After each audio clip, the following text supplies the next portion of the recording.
नमस्कार, एक बार फिर से आप सभी का स्वागत है। और जिस हिसाब की बैलेंस क्रिकेट आज देखने को मिली, बॉल और बैट के बीच में जो आज लड़ाई नजर आई हमें, तो इसीलिए टेस्ट क्रिकेट को सबसे टफेस्ट फॉर्म और द बेस्ट फॉर्म माना जाता है क्रिकेट की। क्योंकि जो आज जिस तरह से ख्वाजा ने बैटिंग की, अश्विन ने गेंदबाजी की, रविंद्र जडेजा और शामी ने गेंदबाजी की, और पीटर हैंड्सकॉम्ब ने बल्लेबाजी की, पैट कमिंस ने थोड़ी सी रेजिलियंस दिखाई लेट मिडिल ऑर्डर में। तो देख के बहुत मजा आ गया, क्योंकि ऐसी ऐसी ही क्रिकेट के लिए जो दिल्ली का क्राउड था वो इकट्ठा हुआ था अरुण जेटली स्टेडियम में। आपको इसी तरह की क्रिकेट देखनी पसंद तभी आप टेस्ट क्रिकेट को प्रमोट कर पाते हैं, जब बल्ले और गेंद के बीच में सही एक तरह से बैलेंस बना रहे। और अगर बैटर्स अपने आप को अप्लाई करें तो वो रन निकाल सके, और बॉलर्स अपनी लाइन और लेंथ पे टिके रहे तो उनको विकेट्स मिलते रहे। और इसी तरह की आज क्रिकेट हमें देखने को मिली दिल्ली के अरुण जेटली स्टेडियम में, फिरोज शाह कोटला ग्राउंड में।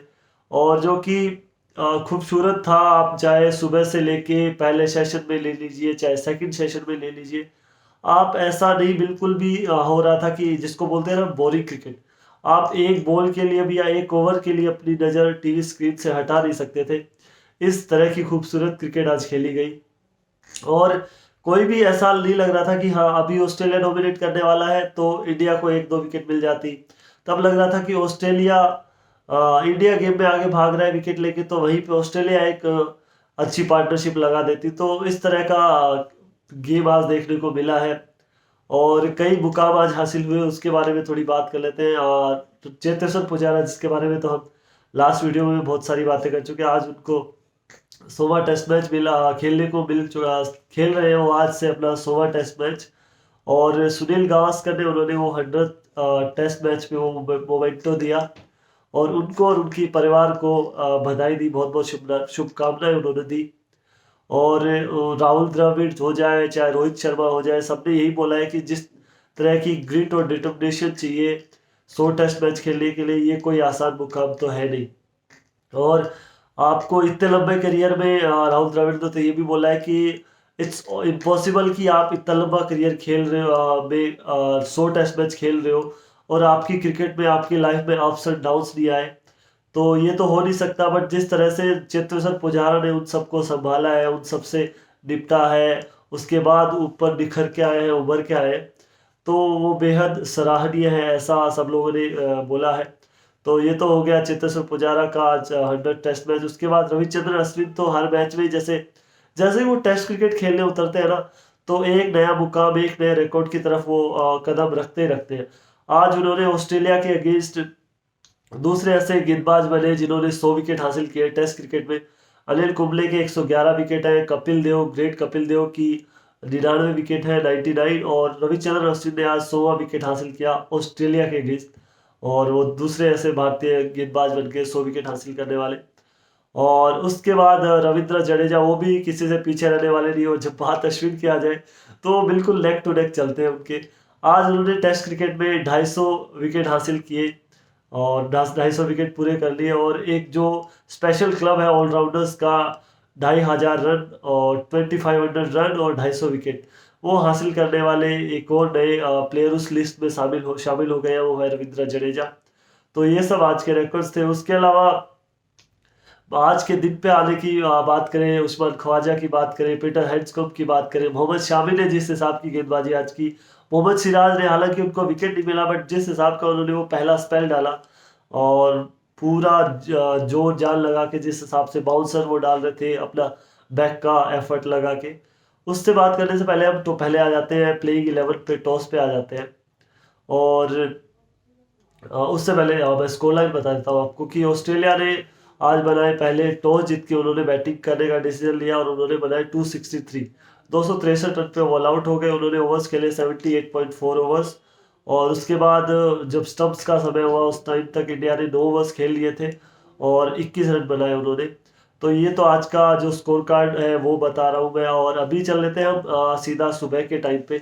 जो टॉस हुआ, टॉस एक बार फिर से ऑस्ट्रेलिया, टॉस के मामले में ऑस्ट्रेलिया बहुत लकी चल रहा है। उन्होंने आज भी टॉस जीता, और पिछले 11 मुकाबलों में से 10 मुकाबलों में ऑस्ट्रेलियाई टीम, या पैट कमिंस बोल लो आप, टॉस जीत चुके हैं।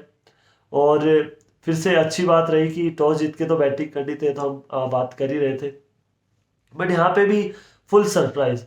इंडिया की टीम में तो कोई सरप्राइज नहीं देखने को मिला। ऐसा नहीं हुआ कि अक्षर पटेल की जगह कुलदीप यादव आ गए, वो तो बिल्कुल सेम ऑलमोस्ट प्लेइंग 11 में जो एक हमें नजर आ रहा था कि चेंज होगा, वो श्रेयस अय्यर अंदर आ गए, स्काई बाहर चले गए।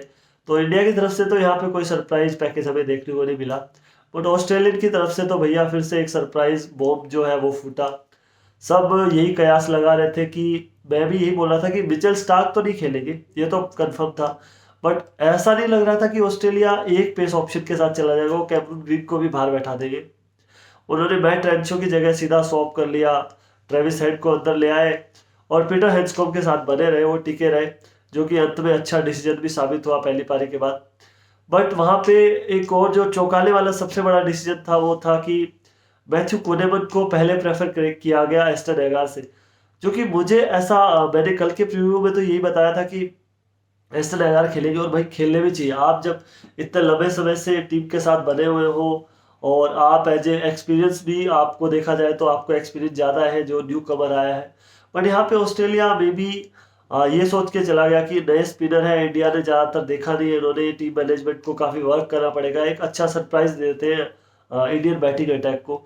तो उस लिहाज से ही वही एक रीजन हो सकता है कि मैथ्यू कुनेमन को आप एस्टन एगार से पहले प्लेइंग 11 में लेके आ सकते हो।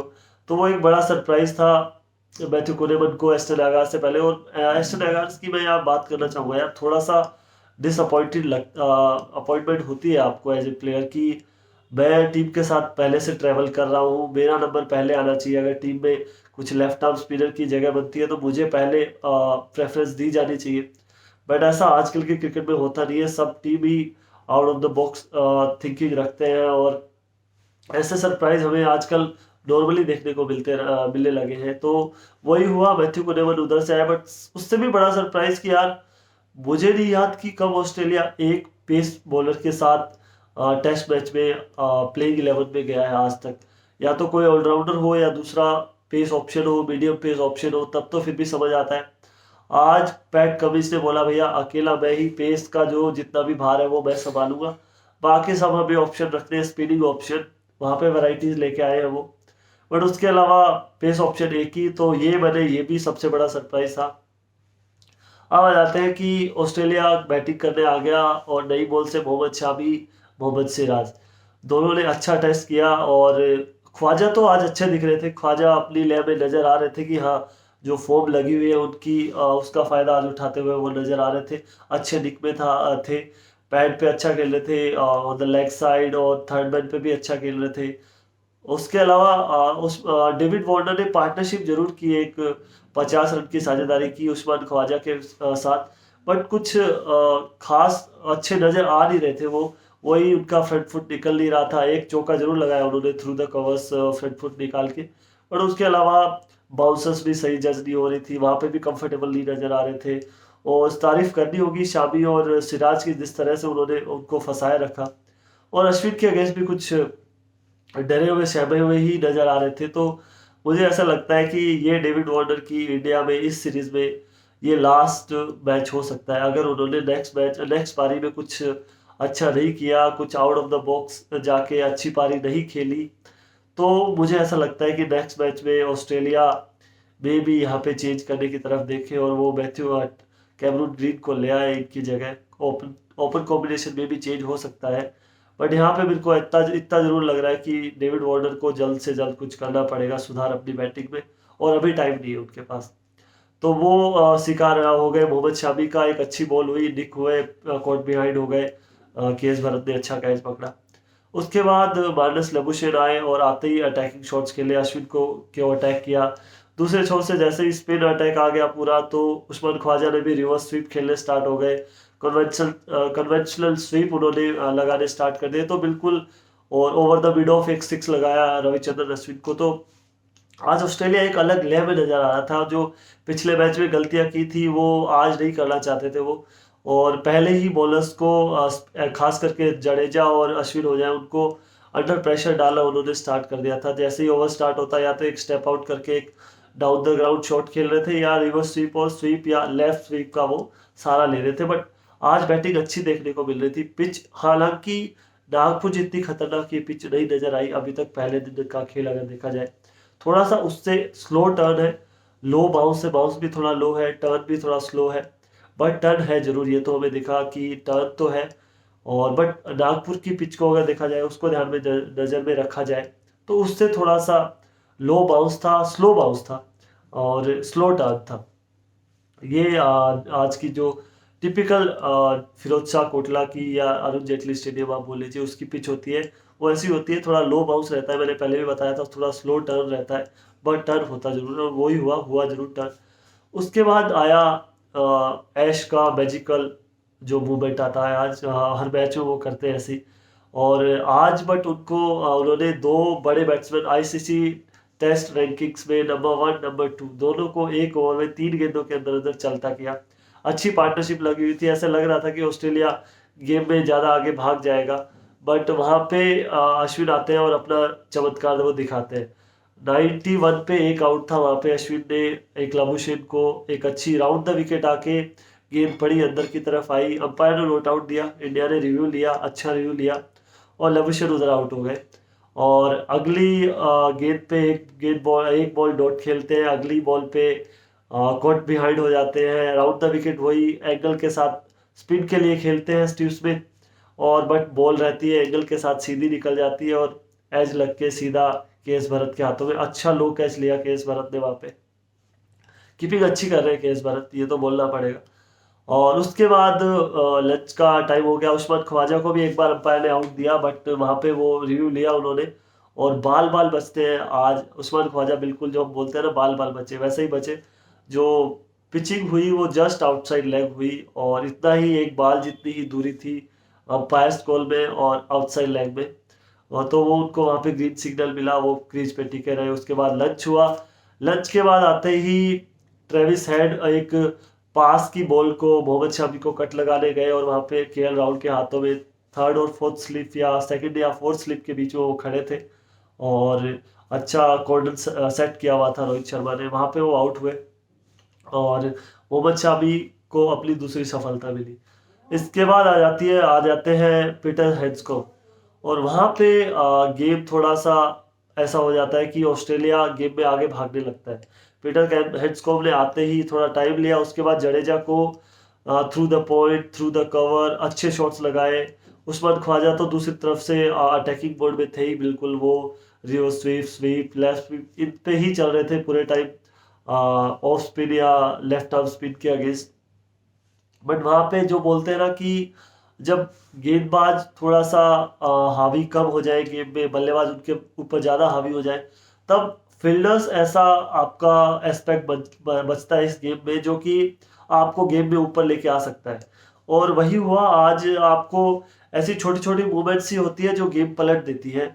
वहाँ पे ऑस्ट्रेलिया आगे भाग रहा था और वही आया केएल राहुल का वो कैच पॉइंट पे, और पॉइंट पे खड़े थे वो, बट रेडी थे, उनको पता था कि उस्मान ख्वाजा हर तीसरी तीसरी चौथी गेंद पे रिवर्स स्वीप मार रहे हैं और बॉल हवा में जा सकता है। और वही हुआ, जडेजा की बॉल पे एक स्वीप मारा उन्होंने, उसके बाद दूसरा स्वीप मारा जब वो बॉल हवा में गई और शानदार one handed catch diving catch लिया केएल राहुल ने, उनको बहुत टाइम तक याद रहेगा। और मे बी ये कॉन्फिडेंस भी देखे जाए, उनको एक कैच पकड़ा उन्होंने ट्रेविस हेड का, अच्छी स्लिप कॉर्नर में अच्छा कैच था, वो भी तेज बॉल जा रही थी यहाँ पे, उन्होंने शोल्डर हाइट पे वो कैच लिया। उसके बाद ये वाला कैच तो पूरा गेम का रुख पलटने में, ये गेम को बैलेंस करने में, इंडिया की तरफ यहाँ तक झुकाने में ये केएल राहुल के कैच की बहुत बड़ी भूमिका रहेगी इस पूरे मैच में। और उसके बाद जैसे ही आते हैं क्रीज पे अलेक्स कैरी इस मैच में कुछ खास नहीं कर पाया, हालांकि मैं तो ये बोल रहा था रिवर्स स्वीप स्वीप खेलते हुए आउट हो रहे हैं, आज उनको इतना टाइम नहीं मिला, 2-3 बॉल ही मिली उनको और एक गुड लेंथ पे बॉल पड़ी और एक्स्ट्रा बाउंस मिला उसको, ग्लव्स लग के विराट कोहली के हाथों वो स्लिप में आउट हो गए। तब ऐसा लग रहा था कि अभी इस टाइम पे स्कोर हो गया था ऑस्ट्रेलिया का 168 फॉर 6, यहाँ पे ऐसा लग रहा था कि क्या पता ऑस्ट्रेलिया 200-220 के अंदर अंदर सिमट जाए। बट फिर यहाँ पे कैप्टन पैट कमिंस आते हैं, उन्होंने थोड़ी सी रिस्पॉन्सिबिलिटी लेते हैं वो और अश्विन पे अटैक करते हैं, थोड़ा स्लो स्वीप मारते हैं, 2 छक्के लगाते हैं उनके वो, और वहाँ से ऐसा लगता है कि अब थोड़ा सा गेम बैलेंस में आ गया ऑस्ट्रेलिया। का स्कोर भी अच्छा हो गया, 200 के पार वो स्कोर लेके चले गए, टी टाइम भी हो गया। उसके बाद टी के बाद वापस आते हैं, उसके बाद भी थोड़ी देर अच्छी बैटिंग करते हैं पैट कमिंस और पीटर हैंड्सकॉम्ब अच्छे नजर आ रहे हैं इस सीरीज में। उन्होंने पहली पारी में भी अच्छी बैटिंग की थी पहले मैच में, नागपुर टेस्ट मैच में, और यहाँ पे भी अच्छे नजर आ रहे हैं, वो सॉलिड नजर आ रहे हैं, डिफेंस उनका अच्छा लग रहा है, और एक्स्ट्रा रिस्की शॉट्स नहीं खेल रहे, वो ना ही ज़्यादा स्वीप लगा रहे हैं और ना ही ज़्यादा रिवर्स स्वीप पे डिपेंड कर रहे हैं, अच्छे सीधे बल्ले के साथ खेलने का ट्राई कर रहे हैं, पॉइंट और कवर का जो गैप है वो ज़्यादा ढूंढने का कोशिश कर रहे हैं वो। तो इसी वजह से ज़्यादा कामयाब और ज़्यादा इफेक्टिव नज़र आ रहे हैं बाकी ऑस्ट्रेलियन बैटर्स के। और हम आगे चले उससे पहले उस्मान ख्वाजा की थोड़ी बात कर लेते हैं। उस्मान ख्वाजा ने जो फॉर्म उनकी लगी हुई थी डाउन अंडर अपने होम पे ऑस्ट्रेलिया में या साउथ अफ्रीका में, और साउथ अफ्रीका जब ऑस्ट्रेलिया आया तब, या फिर बाकी सीरीज में हम देख ले, तो वहां से ऑस्ट्रेलिया उस्मान ख्वाजा के लास्ट में जरूर अच्छा नहीं गया, बट यहाँ पे उन्होंने अपना फॉर्म कंटिन्यू किया और उन्होंने बताया कि लास्ट मैच जस्ट एक मैच हमारा ऑफ गया है, उसकी मतलब ये नहीं कि मेरा फॉर्म पूरा ही फॉर्म चला गया। यहाँ पे वो कॉन्फिडेंस नजर आया उनको, क्योंकि उस्मान ख्वाजा स्पिन तो अच्छा खेलते हैं, स्पिन काफी अच्छा खेलते हैं और क्रीज की गहराई का इस्तेमाल करते हैं, पिच ऑफ द बॉल भी जब जाना होता है तब अच्छे से जाते हैं, सारे शॉट्स हैं इनके पास स्पिन के against, down the ground, reverse sweep, sweep, सब तरह के ओवर कवर, सारे शॉट्स हैं इनके पास। तो आज उनका बखूबी इस्तेमाल किया उस्मान ख्वाजा ने और अच्छे नजर आ रहे थे। बीच बीच में थोड़े अप्स एंड डाउन्स वाले मूवमेंट जरूर आए, तब ऐसा लग रहा था कि थोड़े फंसे हुए नजर आ रहे हैं, बट खेलते चले गए और अटैकिंग बोर्ड में ही खेलते चले गए, जिस वजह से हुआ ऐसा कि विकेट्स गिरे ना तब तक ऑस्ट्रेलिया का स्कोर कार्ड सही चल रहा था, ऑलमोस्ट 4 के आसपास का रन रेट इनका भाग रहा था पूरी पारी के टाइम, जब तक उस्मान ख्वाजा क्रीज पे टिके हुए थे। तो उस्मान ख्वाजा ने आज अच्छी पारी खेली, उन्होंने बनाए 81 रन, 125 गेंदों का उन्होंने खेली, उन्होंने 12 चौके लगाए, एक छक्के लगाए, तो आपको स्ट्राइक रेट भी ऑलमोस्ट हो जाता है 65 का। तो स्ट्राइक रेट से भी हमें पता लग रहा है कि अच्छी अटैकिंग अप्रोच के साथ उन्होंने बल्लेबाजी की है। तो ये तो हो गई उस्मान ख्वाजा की बात। उसके बाद पैट कमिंस और पीटर हैंड्सकॉम्ब ने एक जो पारी लड़खड़ा सकती थी ऑस्ट्रेलिया की, वहां पे उनको उन्होंने संभाला, उन्होंने पार्टनरशिप लगाई 59 रन की, 168 पे छठा विकेट गिरा था, 227 तक उन्होंने अपनी टीम को लेके गए। उसके बाद जडेजा की एक विद द आर्म बॉल अंदर आई और पैड पे लगी और पैट कमिंस आउट हो गए। उसके बाद टॉड मर्फी आते हैं, टॉड मर्फी जाते हैं, वो एक वही बॉल ओवर पिच बॉल थी, उसको cover through the cover drive लगाना चाह रहे थे, बॉल पड़ी अंदर की तरफ, टर्न हुई और वो क्लीन बोल्ड हो गए। वहां पे फिर ऐसा लगा कि अभी जो है ऑस्ट्रेलिया फिर से मैच में पीछे हो जाएगा, बट वहां पे एक और पार्टनरशिप आई नेथन लियोन और पीटर हैंड्सकॉम्ब के बीच में 21 रन की, और उसके बाद लियोन आउट हो गए मोहम्मद शामी की बॉल पे। उसके बाद लास्ट विकेट के रूप में भी एक अच्छी पार्टनरशिप मिल गई उनको 16-17, ये 20-25 रन आप ऐसे विकेट्स पे ऐसे पिचेस पे बना देते हो लोअर डाउन द ऑर्डर या टेलेंडर्स के साथ, तो आपका टोटल अच्छा खासा माना जाता है। पीटर हैंड्सकॉम्ब नाबाद रहे और उन्होंने बनाए 72 रन और 142 गेंदों का उन्होंने सामना किया और थोड़ा टाइम लिया अपना और खेलते चले गए, बट मुझे ऐसा लगता है कि टेलेंडर्स के साथ थोड़े और बड़े शॉट लगा सकते थे वो, बट उनकी ये स्ट्रेंथ तो नहीं है बड़े शॉट्स लगाना, वो ऐसे ही क्रिकेट खेलते हैं ज़्यादातर, बट मे भी थोड़ा और बेटर कर सकते थे, तो ऑस्ट्रेलिया क्या पता 300 के नज़दीक पहुंच पाता, जिस हिसाब की सिचुएशन में थे वो जब कमिंस और पीटर हैंड्सकॉम्ब बल्लेबाजी कर रहे थे। बट नॉनदलेस ये स्कोर कार्ड अच्छा लग रहा है अभी तक, तो हम बोल सकते हैं, क्योंकि इंडिया जब अपनी बैटिंग कंप्लीट करेगा, जब दूसरे कल खेलने आएगा दूसरे दिन, तभी पता लगता है कि ये स्कोर, तभी पता लग सकता है कि ये स्कोर कितना कम है कितना ज़्यादा है। बट लास्ट मैच से तो ऑलमोस्ट इन्होंने 100 रन एड अप किए हैं अपनी पारी में। और पिच का मैंने बताया कि इतनी ज़्यादा खराब पिच तो नहीं थी, नागपुर की पिच भी खराब नहीं थी, बट उतना टर्न नहीं था जितना नागपुर की पिच पे हमें फर्स्ट डे देखने को मिला। और बॉल पड़ के लेफ्ट आर्म स्पिनर्स की, अक्षर पटेल और रविंद्र जडेजा की कुछ ज़्यादा ही टर्न हो रही थी, वो यहाँ पे इतना देखने को नहीं मिला, थोड़ा थोड़ा टर्न हो रहा था, एक आध ओवर में एक बॉल, 2-3 ओवर में एक बॉल टर्न हो रही थी। पिच काफ़ी अच्छा खेली है आज और उसका बखूबी फायदा भी उठाया ऑस्ट्रेलिया ने, और मुझे ऐसा लगता है कि अच्छा टोटल है। मैं यही देख रहा था कि ऑस्ट्रेलिया 260-270 रन अगर करेगा, 250 भी यहाँ तक करेगा, तो अच्छा फाइट दे सकता है इंडिया को। और अभी तक वही नज़र आ रहा है कि अच्छा टोटल बनाया है पिच पे। और अभी अब की बार वेराइटीज़ भी है ऑस्ट्रेलिया के पास स्पिन अटैक में, मैथ्यू कुनेमन के रूप में। और अब इंडिया की गेंदबाजी के रूप में अगर बात कर ले तो सारे ही बॉलर्स ने अच्छी, अक्षर पटेल ने थोड़ी कम गेंदबाजी जरूर की, बट यहाँ पे मोहम्मद सिराज को विकेट नहीं मिला। बट जो मोहम्मद सिराज ने फर्स्ट पैलास डाला है ना, वो पूरा हार्ट आउट निकाल, मतलब अपना पूरा दम लगा दिया, पूरा जोर लगा दिया, और विकेट उनको नहीं मिली। बट जिस हिसाब से उन्होंने उस्मान ख्वाजा या डेविड वार्नर को तंग किया है, और हेलमेट पे बॉल लगी है, उनके शोल्डर पे बॉल लगी है, आगे से बीट किया है उनको, स्क्रैम्बल सीम हो जाए या सीम के साथ आउट स्विंग इन स्विंग दोनों तरह से उनको तंग किया और एक अच्छा स्पेल डाला।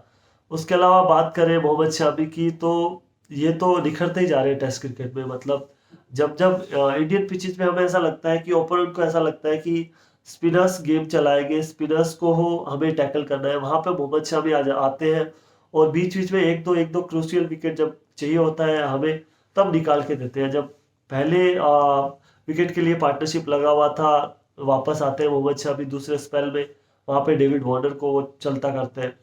उसके बाद लंच के बाद जब ऐसा लग रहा था कि ऑस्ट्रेलिया मैच में आगे भाग सकता है, वहां पे आते हैं ट्रेविस हेड को वो चलता करते हैं। उसके बाद 8 विकेट गिरने के बाद जब आई कि टेल को थोड़ा क्लीन करना है, यहाँ पे जल्दी ऑस्ट्रेलिया को आउट करना है, वहां पे भी आके लियोन और कुनेमन को आउट करते हैं, और 4 विकेट आज लिए हैं मोहम्मद शमी ने। तो और ये हर मैच में निखरते हुए जा रहे हैं गेंदबाजी के रूप में। और जो स्पिन के को कंट्रास्ट करता है पूरा जो पेस अटैक हमारा, चाहे बुमराह खेल नहीं रहे हैं बट उनकी कमी बिल्कुल महसूस नहीं हो रही है इंडियन अटैक को, बॉलिंग अटैक को खास करके। और कोई फर्क नहीं नजर आ रहा है, क्योंकि जिस हिसाब से सिराज और मोहम्मद शमी गेंदबाजी कर रहे हैं, काबिल तारीफ है। और यहाँ पे मोहम्मद शमी का मैं बता देता हूँ, मोहम्मद शमी ने 14.4 ओवर्स किए, 60 रन उन्होंने दिए और 4 क्रूशियल विकेट उन्होंने हासिल किए। सबसे ज़्यादा विकेट लेने वाले आज वो गेंदबाज थे। उनके अलावा अश्विन, इनकी तो बात यार हम ऑलमोस्ट हर एपिसोड में करते हैं, हर वीडियो में करते हैं, जब जब इंडिया की बॉलिंग आ रही होती है। तो इनका तो कुछ ऐसा है नहीं, ये तो तंग करे ही करेंगे। आप चाहे यार कितने ही नेट बॉलर ले आइए, कहीं से मंगवा लीजिए, चाहे आप इंडिया से मंगवा लीजिए, पाकिस्तान से या श्रीलंका से, बट अश्विन जैसा कोई नहीं है। ये आपको जब अश्विन को आप खेल के उनकी प्रैक्टिस नहीं कर सकते, वो आपको ऐसे ही तंग करेंगे। जब मार्नस लबुशेन को, स्टीव स्मिथ को, उनको ही हवा नहीं लगी यार कि हमारे साथ क्या हुआ, तो फिर आप बाकी बल्लेबाज तो वर्ल्ड में बचता ही नहीं है ना यार, कि आईसीसी के नंबर 1 नंबर 2 बैटर्स तो यही है। और उनको भी जब हवा नहीं लगने दे रहा कोई बॉलर, इतने टाइम से स्ट्रगल करते हुए नजर आ रहे हैं, जब जब लबुशेन और स्टीव स्मिथ अश्विन के अगेंस्ट होते हैं, तो ये तो बिल्कुल अलग लेवल का, अलग दर्जे का प्लेयर है। और इन्होंने यहाँ पे लिए 57 रन देखे 3 विकेट 21 ओवर में, और इनको 3 विकेट तो जल्दी मिल गए थे, बट उसके बाद पैट कमिंस ने थोड़ा इनको अटैक किया, तो ज़्यादा विकेट उसके बाद मिल नहीं पाए। और रविंद्र जडेजा ने भी 68 रन देके 3 विकेट लिए 21 ओवर में। स्टार्ट में ऐसा लग रहा था कि थोड़ा सा टप्पा सही नहीं गिर रहा है और रन थोड़े ज़्यादा कंसीड हो रहे हैं। पीटर हैंड्सकॉम्ब ने भी थोड़े अच्छे, जो कि क्रीज की गहराई का इस्तेमाल करके इनको अच्छे पॉइंट्स और कवर्स के थ्रू अच्छे शॉट्स लगाए, वहां पे ऐसा लग रहा। बट एक विकेट जो ख्वाजा का विकेट लिया, वो तो इनको एज ए राहुल के हिस्से में जोड़ जोड़ देना चाहिए वो विकेट। बट विकेट तो विकेट होता है जब मिला है आपको तो। और उसके अलावा पैट कमिंस को अच्छा आउट किया इन्होंने, और टॉड मर्फी को भी अच्छा विकेट, वो था, अच्छी बॉल थी वो, गिरने के बाद अंदर की तरफ टर्न हुई। तो कुल मिला के अच्छा परफॉर्मेंस था ये, तो मैं बोलूँगा टीम इंडिया की तरफ से। क्योंकि ऐसा भी नहीं बोलूँगा कि बहुत ज़्यादा डिक्टेट किया, डोमिनेट किया गेंदबाजों ने, क्योंकि ऑस्ट्रेलिया एक अच्छे अप्रोच के साथ आया था, अच्छे अटैकिंग इंटेंट के साथ आया था, जो कि आना भी चाहिए। इंडिया को भी कल ऐसी बैटिंग करनी चाहिए, तो उसका फायदा ऑस्ट्रेलिया को मिला। अच्छे, जब तक वो ऑल आउट हुए 80 ओवर के अंदर अंदर, तो उसका फायदा ये मिला उनको अच्छी रन रेट से भागने का, कि उनका स्कोर कार्ड हो गया 263, और एक अच्छा टोटल मिल गया कि वो, क्योंकि चौथी पारी यहाँ पे अगर ऑस्ट्रेलिया तीसरी पारी अच्छी खेलता है, इंडिया को दूसरी पारी में जल्दी आउट करता है, तो चौथी पारी इंडिया को खेलनी पड़ेगी। ये सब कंडीशन डालनी पड़ जाती है आजकल चौथी पारी के लिए, क्योंकि इंडिया को जल्दी आउट करना पड़ेगा, ऑस्ट्रेलिया को तीसरी पारी में बेटर करना पड़ेगा, और तब जाके इंडिया को चौथी पारी में तंग कर सकता है ऑस्ट्रेलिया। तो चौथी पारी इंडिया को खेलनी है, उस लिहाज से ये स्कोर कार्ड अच्छा माना जा रहा है मेरे हिसाब से, तो अच्छा लग रहा है मेरे को ये 263। और पीटर हैंड्सकॉम्ब ने भी अच्छी बल्लेबाजी की, मैं ये बता ही चुका हूँ आपको, क्रीज की गहराई का इस्तेमाल करके, और जिस हिसाब से वो खेलते हैं स्ट्रेट बैट के साथ खेलते गए और अच्छी अंत में नाबाद रहे, और अच्छा कर सकते थे, मे बी 20-25 रन और ऐड ऑन हो सकते थे ऑस्ट्रेलिया की पारी में। बट यहाँ से अब अगर बात करें इंडिया की बैटिंग आती है, थोड़ा एक दो फंसते जरूर है लास्ट ओवर में। हालांकि लास्ट ओवर में नेथन लियोन की बॉल पे रोहित शर्मा को आउट दे दिया था अंपायर ने, बट उन्होंने रिव्यू लिया इमीडिएटली और वो नॉट आउट हो गए। नॉट आउट, थर्ड अंपायर ने नॉट आउट करार दिया फिर उनको, क्योंकि वहाँ पे आउट थे नहीं रोहित शर्मा। और आज 21 रन बना लिए हैं और विकेट कोई खोया नहीं है, तो अब अगर देखा जाए तो 263 रन में से आप 21 रन माइनस कर दीजिए, 242, और 242 रन्स बचते हैं। अब इंडिया को करना क्या है, कल की पूरा दिन खेलना होगा, कल का पूरा दिन इंडिया को खेलना पड़ेगा। और क्योंकि मैं वही बोल रहा हूँ, चौथी पारी इंडिया को खेलनी है और हल्के में बिल्कुल नहीं ले सकते हैं। रन बोर्ड पे लग गए हैं और बॉलिंग अटैक इस बार ज़्यादा अच्छा हो सकता है, क्योंकि कुनेमन की मैंने थोड़ा इनको बिग बैश में देखा है, थोड़ी काउंटी क्रिकेट में भी इनकी बॉलिंग देखी है कुनेमन की। अच्छा एक्शन है और हाथ से बॉल अच्छा छूटता है, फ्लाइट भी अच्छी दे सकते हैं ये। ज़्यादा तो क्विकर ही डालते हैं थ्रू द एयर, क्योंकि टी ट्वेंटी ज़्यादा खेलते हैं, बिग बैश में मैंने इनको देखा है, और भी लीग्स खेलते रहते हैं। बट थोड़ा तो एडवांटेज मिलेगा यहाँ पे, आप अगर पकड़ के तेज तेज भी डालते रहोगे तो एक आधा बॉल तो टर्न करेगा, और वो ही काफ़ी रहेगा बैट्समैन की दिमाग में दुविधा डालने के लिए। वहां पे फंसा सकते हैं कुनेमन, और नेथन लियोन हो गए, और टॉड मर्फी का तो लास्ट मैच अच्छा गया था, तो बॉलिंग अटैक अच्छा है ऑस्ट्रेलिया को। अब इंडिया के लिए ये है कि इंडिया को कल का दिन पूरा खेलना है, कल का 1 घंटा आने के बाद शुरुआती 1 घंटा इंपॉर्टेंट रहने वाला है। वहां पे देखना पड़ेगा कैसे करता है टीम इंडिया। अगर शुरुआत अच्छी मिल जाती है तो थोड़ा प्रेशर हट जाएगा मिडिल ऑर्डर से, तो वहां पे, और श्रेयस अय्यर भी इस टीम में वापस आ गए, तो वो कॉन्फिडेंस भी रहेगा अभी थोड़ा, कि इतना चिंता करने की या वरी दो जो फैक्ट है नहीं यहाँ पे इंडिया के लिए, वर्ल्ड साइन है नहीं यहाँ पे इंडिया के लिए। और इंडिया को तो पूरा दिन खेलना पड़ेगा, कल का दिन पूरा खेल लीजिए, कल ऑल आउट मत होइए बस। ये चीज़ करनी है, अगर कल ऑल आउट नहीं होता है तो मे बी इंडिया यहाँ पे 60 से 70 रन या 80-100 रन की लीड ले तो और भी बढ़िया। बट 100 रन की लीड तो मैं अभी यहाँ पे नहीं देख रहा हूँ। पहला यही है कि आप जो डेफिसिट है वो पहले कम कीजिए, उसको ख़त्म कीजिए, उसके बाद लीड का विचार कर सकते हैं। बट उसके लिए सिंपल एक सोच के साथ आना पड़ेगा कि कल का दिन हमें पूरा खेलना है, सेशन बाय सेशन, घंटे बाय घंटे। कल का अगर टारगेट लेके चलेगी तो रन्स है, इस विकेट पे रन्स है, अगर बैटर्स अपने आप को अप्लाई करेंगे स्पिन के अगेंस्ट आप रन बना सकते हो। और अभी तक इतना ऐसा कुछ नहीं है कि अनप्लेबल पिच में नजर नहीं आ रहा कि आपको बॉलर्स के पीछे भागना पड़े और उनके बिल्कुल ही अटैकिंग मोड में चले जाए आप। तो ऐसा कुछ करने की जरूरत नहीं है, आप अपना टाइम लेके खेल सकते हैं, अप्लाई कर सकते हैं अपने आप को, और रन्स आपको मिलेंगे, ये तो गारंटीड है। तो कल का पूरा दिन खेल लीजिए और इंडिया बिल्कुल ड्राइवर सीट पे आ जाएगा। और अभी तक का खेल अगर मैं देखूँ आज के दिन का, तो यहाँ पे ये कहना मुश्किल है कि कौन आगे है। आप ऑस्ट्रेलिया को अगर कहोगे आगे है तो मे बी ऐसा लगे कि इंडिया के आज उन्होंने आज 1-2 विकेट ले जाता ऑस्ट्रेलिया, तो मे बी हम बोल सकते थे कि ड्राइवर सीट पे ऑस्ट्रेलिया है अभी। बट ऐसा है नहीं, मैच बिल्कुल हैगिंग इन द बैलेंस, बिल्कुल बैलेंस में बना हुआ है, ना ही इंडिया आगे है। हम बोल नहीं सकते, क्योंकि रन्स बनाने पड़ेंगे कल इंडिया को, तभी हम बोल सकते हैं कि इंडिया इस मैच में आगे हो गया। अभी तक मैच बिल्कुल बैलेंस में बना हुआ है। गेंदबाजों ने अपना काम किया है, जितना पहले दिन की पिच में जितनी मदद मिली, फील्डर्स ने अपना काम किया है। और अच्छे में सस्ते में तो नहीं बोलूंगा, लेकिन अच्छे खासे स्कोर कार्ड पे निपटा के ऑस्ट्रेलिया को वो स्कोर कार्ड सीमित रखा है ऑस्ट्रेलिया को, स्कोर बोर्ड। और अच्छा दिन गया पहला इंडिया के लिए भी और ऑस्ट्रेलिया के लिए भी, दोनों ही टीमें खुश रहे होंगी इस परफॉर्मेंस से अपनी अपनी। और अब ऑस्ट्रेलिया को क्या करना होगा कल की, उनको विकेट चाहिए। अगर यहाँ पे इंडिया को प्रेशर में डालना है तो उनको नियमित अंतराल में लगातार विकेट्स लेने पड़ेंगे, और उनको ट्राई करना पड़ेगा कि पहले इनिंग में हम लीड लेके जाए ऑस्ट्रेलिया को और वो यही ट्राई करेंगे कि पहली इनिंग 30-40-50-60 रन की लीड अगर उन्हें मिल जाए, जिसके लिए उनको बहुत अच्छी लाइन और लेंथ पकड़ के गेंदबाजी करनी पड़ेगी। हर एक बॉलर को अच्छी बॉलिंग करनी पड़ेगी, क्योंकि आप ट्रेविस हेड को हटा दें तो 4 ही ऑप्शन आपके पास है, नेथन लियोन, टॉड मर्फी, कुनेमन और पैट कमिंस, सबको अच्छी गेंदबाजी करनी पड़ेगी, रन्स ज़्यादा लीक ना करें ये देखना होगा। और जब जब टाइम आए तो पार्टनरशिप ब्रेक करनी पड़ेगी, पार्टनरशिप बिल्ड होने से रोकना पड़ेगा टीम इंडिया को। तो वहाँ पे ऑस्ट्रेलिया की कोशिश यही रहनी चाहिए कि 230 240 के अंदर अंदर इंडिया को इस पारी को निपटाए वो, और 20-30 जो 40 रन की लीड यहाँ पे हासिल करे। और ये उनको करना पड़ेगा कल के दिन के लिए। तो उनको कल आते ही विकेट्स के पीछे भागना पड़ेगा। और कल भी उम्मीद तो यही है कि मैच अच्छा देखने को मिले, वही बल्ले और गेंद के बीच में जो लड़ाई आज देखने को मिली, जो बैलेंस आज देखने को मिला, जो तकरार आज देखने को मिली दोनों ही गेंदबाजी और बल्लेबाजी के बीच में, वही कल हमें देखने को मिले। ऐसी तो हम उम्मीद करते हैं एक अच्छे कॉन्टेस्ट के लिए।